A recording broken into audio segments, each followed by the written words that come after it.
just Trump, is it? It's not just Trump. He symbolises a lot of things for us.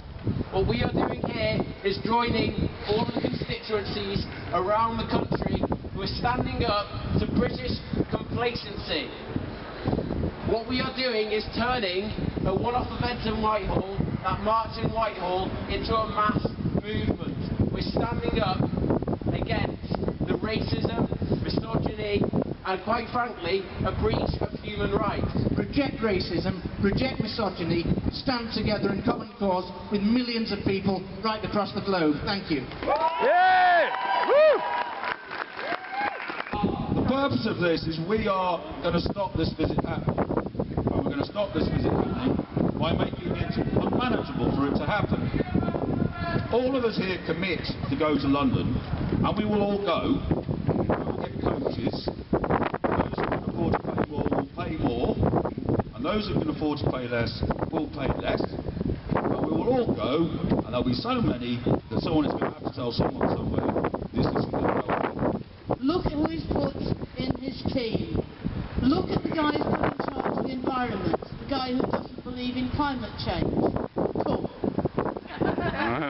Many things that Trump is threatening to do go far beyond the borders of America. His stance on climate change, his denial of climate change, his appointment of big oil corporate executives to run his government shows that if he pulls out the Paris Agreement, then the whole question of trying to change the situation of global warming is under threat. So there is one massive issue for everyone outside the United States. For people in Europe, Trump's attitude to NATO and the potential to destabilise things with Russia, because of that, talk about leaving the Europeans on their own and saying every country exploits America, etc. That sort of discussion publicly without any real consideration of where it's going, again, I think threatens our safety. I am a student of history. I bloody love history. That's my thing. Yeah!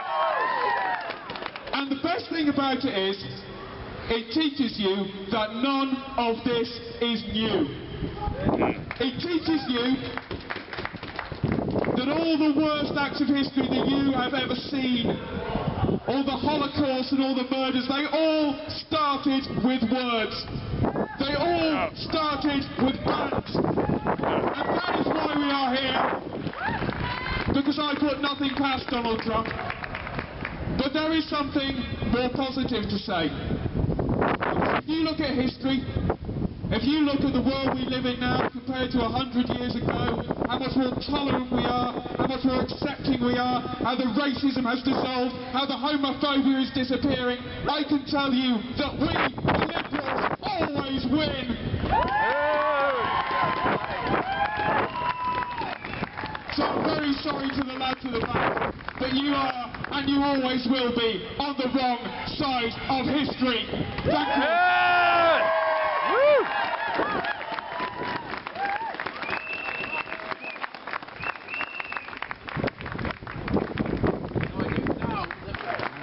We, in the meantime, will concentrate on building bridges. Bridges with other countries, bridges between religions and faiths, bridges between men and women, between gay and straight, so that we stand together as a united population against the fascism and racism that Trump represents. Yeah!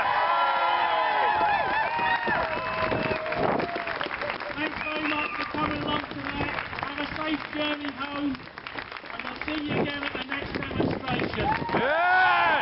Woo!